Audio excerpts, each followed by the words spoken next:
Friends, this is Radhika गौर और जैसे कि आप सभी जानते हैं हम क्लास 10th का जो चैप्टर है 5 मैथ्स का गणित का चैप्टर नंबर 5 डिस्कस कर रहे हैं, जिसमें हम पढ़ रहे हैं समांतर श्रेणियों के बारे में, अर्थात अर्थमेटिक प्रोग्रेशन के बारे में, जिसे हम शॉर्ट में एपी भी कहते हैं। तो देखिए, मैंने आपको इससे पहले वाले सेशन में क्या सिखाया था कि एपी क्या होता है, कैसे उसका टर्म 1 निकाल सकते हैं, पहला पद निकाल सकते हैं, कैसे किसी भी जो एपी है उसके बीच का कॉमन डिफरेंस निकाला जा सकता है, अर्थात जो उनके बीच का सार अंतर है उसे निकाला जा सकता है। तो बेसिकली ये सारी चीजें हमने सेशन नंबर 1 में डिस्कस कर ली थी। तो चलिए, इस सेशन में हम इसी चैप्टर से रिलेटेड और इसी कंसेप्ट से रिलेटेड कुछ क्वेश्चंस को सॉल्व करेंगे और समझेंगे कि कैसे हम इन सवालों को इजीली हल कर सकते हैं। तो चलिए शुरू करते हैं। देखिए, सबसे पहला क्वेश्चन आपको क्या दिया हुआ है, एपी के प्रथम 4 पद लिखिए जबकि प्रथम पद ए है और सारवंतर डी है। क्लियर। प्रथम पद दे रखा है हमें 10, सारवंतर दे रखा है बेटा हमें 10, तो पहला पद ए हो गया 10 हो गया। A2 कितना हुआ, A1 प्लस डी के बराबर कितना हुआ 20 के बराबर। A3 कितना हुआ, A2 प्लस डी के बराबर 30 के बराबर। A4 कितना हुआ, A3 प्लस डी के बराबर 40 के बराबर। इस तरीके से आपके आगे के और पद निकल आए। क्लियर। तो एक तो ये आपका पद हो गया पहला, दूसरा, तीसरा, चौथा, 4 पद निकलवाए थे, 4 पद हमने निकाल दिए। दूसरा सवाल देखिए, यहाँ पे A दे रखा है -2, D दे रखा है 0। क्लियर। पहला पद तो -2 हो जाएगा, सिंपल सी बात है। दूसरा पद क्या होगा, दूसरा पद होगा -2 प्लस 0, तो ये भी कितना हो जाएगा -2। तीसरा पद क्या होगा, ये भी -2 प्लस 0, तो ये भी हो जाएगा -2। और चौथा पद भी क्या होगा, -2 प्लस 0 अर्थात -2। क्लियर। तो इसके भी हमारे 4 पद कौन से निकल आए, -2 -2 -2 -2 -2। ऐसा इसलिए हुआ क्योंकि यहाँ पे जो सार अंतर था या फिर कॉमन डिफरेंस था वो कितना था बेटा, सिर्फ और सिर्फ 0 था। क्लियर। अगला सवाल देखिए, आपको यहाँ पे A दे रखा है 4, D दे रखा है -3, A1 हो जाएगा 4, A2 हो जाएगा A1 प्लस D, तो 4 -3, क्योंकि D क्या है -3 है बेटा। तो 4 में यदि -3 को प्लस करेंगे तो कैसे लिखेंगे, 4 - 3 बराबर 1। दूसरा पद कितना हो गया 1। तीसरा पद कितना हो गया, A2 प्लस D, A2 कितना है 1, D कितना है -3, तो ये आ गया -2। चौथा पद क्या हो गया, A3 प्लस D, तो -2 -3 कितना हो गया -5। तो इसके 4 पद कौन से हो गए, 4, 1, -2, -5। इस तरीके से हम लिख लेंगे।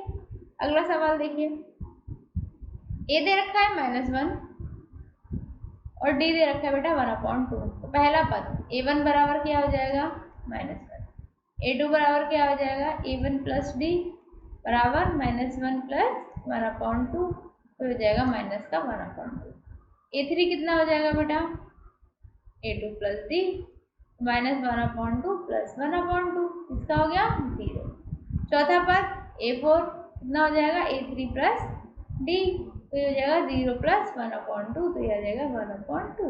इस तरीके से हमारा 1, 2, 3 और 4, ये 4 पद हो गए। सिंपल, कोई कंफ्यूजन नहीं। इसी तरीके से देखिए आपका ये सवाल हल हो जाएगा। पहला पद ये हो जाएगा, दूसरा पद A1 प्लस D हो जाएगा, इतना आ जाएगा। तीसरा A2 प्लस D हो जाएगा, इतना आ जाएगा। चौथा A3 प्लस D हो जाएगा, तो इतना आ जाएगा। क्लियर बेटा, कोई कंफ्यूजन नहीं होनी चाहिए यार, ये तो बहुत सिंपल चीजें हैं, इनमें कंफ्यूज हो गए तो कैसे करोगे।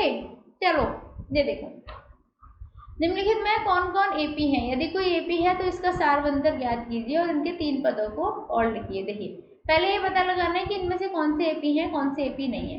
तो एपी निकालने के लिए हमें ये देखना पड़ता है कि जो सारवंतर है वो किस तरीके से आ रहा है। क्लियर। तो देखो, हमने ये लिया फर्स्ट क्वेश्चन, इसमें सारवंतर निकाला, ठीक है। A2 - A1 किया 2 आया, A3 - A2 किया 4 आया, A4 - A3 किया 8 आया। हमने देखा एक जगह सारवंतर 2 का आ रहा है, एक जगह 4 का आ रहा है, एक जगह 8 का आ रहा है। इसका मतलब समान अंतर नहीं है इनमें, और समान अंतर नहीं है, तो ये वाला जो क्वेश्चन है वो एपी भी नहीं है, ये एपी नहीं है। क्लियर। अगला सवाल देखिए क्या कहता है। हमारे पास ये दे रखा है सीरीज, इसमें देखिए a2 माइनस a1 निकाला 1/2 आया, a3 माइनस a2 निकाला 1/2 आया, a4 माइनस a3 निकाला है तो 1/2 आया। अब देखो अंतर समान है ना, तीनों में अंतर कितना है 1/2 आया, तो ये एपी है। क्लियर। यदि समान नहीं होता तो वो एपी नहीं होता, लेकिन यहाँ पे तो अंतर समान है, सिंपल सी बात है कि ये एपी होगा। इससे आप तीसरा वाला क्वेश्चन देखिए, ये आपको सीरीज दे रखी है, a2 माइनस a1 निकाला तो माइनस का 2.0 आया, a3 माइनस a2 ये इतना आया, a4 माइनस a3 इतना आया। क्लियर। अब देखो माइनस का 2.0 आ रहा है ना हर बार, कोई प्रॉब्लम है नहीं है। तो इस तरीके से क्या करेंगे बेटा, हम क्या करेंगे, सिंपल सी बात है, ये हमारा एपी है, हमें यहाँ से पता चल जाएगा, कोई कंफ्यूजन नहीं। तो अब हमें आगे के 3 पद और निकालने थे। देखो इसमें तो आप निकालेंगे, दिस इज योर होमवर्क, बहुत सिंपल है, सिर्फ 1/2 प्लस करते जाना है, ठीक है ना। इसमें देखिए मैं निकाल के दिखाती हूँ, a5 हो जाएगा किसके बराबर, a4 प्लस डी के, a5 a4 प्लस डी के बराबर हो जाएगा, तो इतना प्लस इतना ये आ जाएगा, a6 आ जाएगा, a5 प्लस डी इतना आ जाएगा, a7 आ जाएगा, a6 प्लस डी इतना आ जाएगा। कोई कंफ्यूजन बेटा नहीं होगी ना, ये चीज़ तो समझ में आ रहा होगा आपको। अगला सवाल देखिए, आपके पास ये सीरीज है, ठीक है, ये है और ये है, इनमें से देखो 2 मैं आपको करा रही हूँ, ये वाली और ये वाली, ठीक है, बाकी 2 आप करेंगे। इस सीरीज को हमने ले लिया, a2 माइनस a1 लिया ना, आ गया बेटा a3 minus a2, a4 minus a3। हमने क्या देखा, सारवंतर सिमिलर आ रहा है, इतना आ रहा है ना सारवंतर सब में। जब सारवंतर समान है तो क्या होता है, एपी होता है, लेकिन सारवंतर इतना थोड़े नहीं आ रहा। ध्यान से देखो कितना आ रहा है सारवंतर, एक बार 0.02 आ रहा है, एक बार 0.002 आ रहा है, एक बार 0.0002 आ रहा है, तो ये तो डिफरेंस हो गए ना बेटा, बराबर थोड़ी नहीं है, तो ये एपी नहीं हुआ। क्लियर। अगला सवाल देखिए, ये सीरीज थी, a2 माइनस a1 निकाला -4 आया, a3 माइनस a2 -4 आया, a4 माइनस a3 -4 आया। क्लियर। अब देखो यहाँ पे पद समान है, इसलिए संख्याओं की जो सूची है वो क्या है, एपी है। क्लियर। तो साम सार डिफरेंस, कॉमन डिफरेंस कितना हो गया, -4 हो गया। तो यहाँ से देखो a5 निकालने के लिए हम क्या करेंगे, a4 प्लस डी कर देंगे, a4 है -12 -4 ये आ जाएगा -16।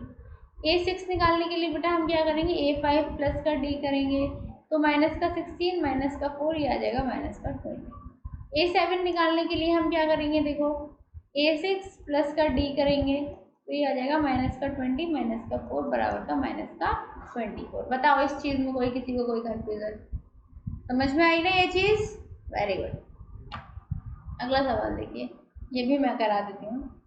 आपको ये सूची दी गई है, a2 माइनस a1 निकाल दो बेटा, 0 आया, a3 माइनस a2 भी 0 आया, a4 माइनस a3 भी 0 आया। क्लियर। मतलब जो सारवंतर है वो समान है, 0 आ रहा है और समान है, तो ये क्या हो गया हमारा कॉमन डिफरेंस। आपका ये कॉमन डिफरेंस हो गया। तो अब आप a5 कैसे निकालेंगे, a4 प्लस डी करके, a4 माइनस 1/2 प्लस 0 कितना आ गया, 1/2 आ गया। क्लियर। ऐसे ही आप a6 कैसे निकालेंगे, a5 प्लस का डी करके। क्लियर। ये कितना आ गया, -1/2 प्लस का 0 बराबर -1/2 करके। a7 कैसे निकालेंगे, a6 प्लस डी करके, तो ये भी हो जाएगा -1/2 प्लस 0 बराबर का -1/2। तो हमने क्या देखा बेटा कि सारे जो पद हैं वो एक बराबर आएंगे, क्यों, क्योंकि जो कॉमन डिफरेंस है, जो कॉमन डिफरेंस है वो कितना है, 0 है। और कॉमन डिफरेंस 0 का मतलब ये है कि जितने भी पद हैं वो सब किसके बराबर आएंगे, -1/2 के बराबर ही आएंगे। क्लियर। अगला सवाल देखिए, 9, ये आपको सीरीज दे रखी थी, आपने a2 माइनस a1 निकाला इतना आया, a3 माइनस a2 निकाला इतना आया, a4 माइनस a3 निकाला तो इतना आएगा, क्योंकि एक ही टर्म में है ना सीरीज, तो यहाँ पे तो डिफरेंस क्या है, सेम नहीं है, सेम नहीं है तो ये AP भी नहीं है। क्लियर। ये वाला सवाल देखिए जो हमारा 12th है, √2, √8, √18 और √32। यहाँ पे A2 - A1 निकालेंगे बेटा √2 आएगा, A3 - A2 निकालेंगे तब भी √2 आएगा, और A4 - A3 निकालेंगे तब भी √2 आएगा। यहाँ से हमें क्या पता चलेगा कि जो संख्याएं हैं उनके बीच का सार अंतर कितना है, √2 है। क्लियर। फिर पहला नंबर हमें दे रखा है, कितना दे रखा है, √32 से स्टार्ट करना है ना हमें। तो देखिए A5 कितना हो जाएगा, √32 + 2 किसके बराबर आ जाएगा, ये सॉल्व करके √50 के बराबर। A6 किसके बराबर आ जाएगा, A5 + D √72 के बराबर। A7 आ जाएगा A6 + D √98 के बराबर। बताओ, एनी कंफ्यूजन? समझ में आ रहा है ना चैप्टर, क्वेश्चन समझ में आ रहे हैं? चलिए अच्छा है, आगे शुरू करते हैं। ये देखिए हमने सिर्फ AP ली, A2 - A1 निकाला, A3 - A2 निकाला और A4 - A3 निकाला। क्या देखा कि जो अंतर है, जो कॉमन डिफरेंस है वो तो समान नहीं है, और समान नहीं है तो ये हमारी AP भी नहीं है। क्लियर। कभी कभी ना बहुत नींद आती है कि रिकॉर्डिंग्स लेट आवर्स में हो रही होती हैं, सो इग्नोर दैट। हाँ तो अगला क्वेश्चन करते हैं। ये क्वेश्चन देखो, 1 square, 3 square, 5 square, 7 square. Clear. ये आपकी सीरीज दे रखी है। आप A2 - A1 निकाला, 8 आया, A3 - A2 निकाला, 16 आया, A4 - A3 निकाला, 24 आया। कॉमन डिफरेंस सिमिलर आ रहा है या नहीं आ रहा, बताओ बताओ। ऑब्वियसली नहीं आ रहा कॉमन डिफरेंस सिमिलर, अलग है ये तो, डिफरेंट है। कैसे हैं बेटा, डिफरेंट है।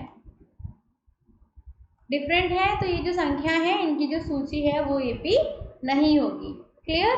तो इस तरीके से हमने आज क्या करा, आज हमने AP के कुछ सवालों को हल करके देखा और सीखा कि किस तरीके से जो हमारा AP है उसको हम हल कर सकते हैं, किस तरीके से AP के सवालों को हम किस तरीके से उसका पहला पद निकाल सकते हैं, किस तरीके से हम उसके बीच का कॉमन डिफरेंस निकाल सकते हैं। तो उम्मीद करती हूँ आपको जो आज का सेशन है अच्छे से समझ भी आया होगा और पसंद भी आया होगा। चलिए मिलते हैं अगले सेशन में, तब तक के लिए गुड बाय एंड